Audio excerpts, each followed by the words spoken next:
Michel Barnier, commissaire européen désigné au marché intérieur et aux services financiers qui prendra ses fonctions en février 2010, c'est l'invité de TV5 Monde. Bonjour Monsieur Barnier. Bonjour à tous. Merci d'être donc avec nous. Alors, on a évidemment parlé de cette polémique au moment de votre nomination. Est-ce que définitivement c'est enterré?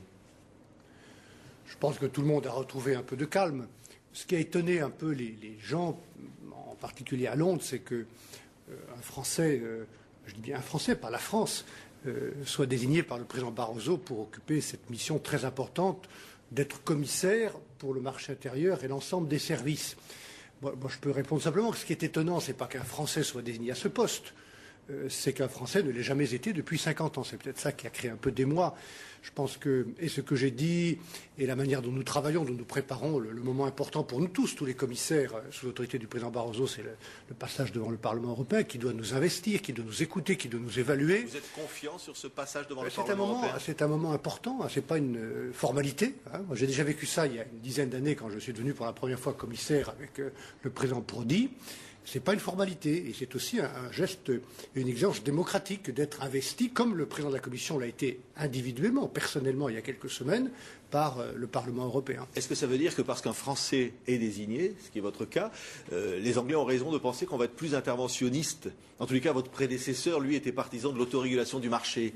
Les Français sont jugés interventionnistes de nature. Encore une fois, ce n'est pas la France qui rentre à la Commission, c'est parmi 27 commissaires, il y en a un qui est français.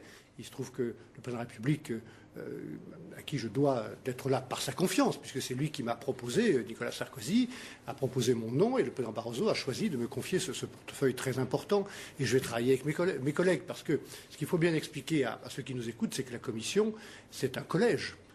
Chacun des commissaires peut s'occuper de ce que font les 26 autres. Et c'était cette alchimie qui permet à ce groupe de personnes de faire des propositions qui sont assez au milieu de l'intérêt général européen. La Commission, elle joue le rôle d'un personnage qui n'existe pas en Europe, parce que nous ne sommes pas une nation, nous ne sommes pas un État fédéral, nous ne sommes pas un peuple européen. C'est le rôle d'un Premier ministre. Nous sommes un Premier ministre collectif. Enfin, nous serons un Premier ministre collectif, une sorte de collective body.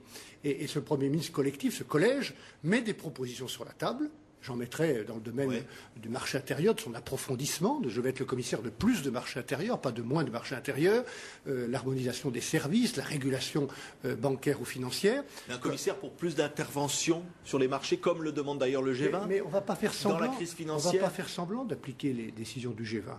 Il y a une crise, d'une violence inouïe, d'ailleurs, je veux dire une crise financière et économique, due au désordre des finances mondiales, mais il y a d'autres crises.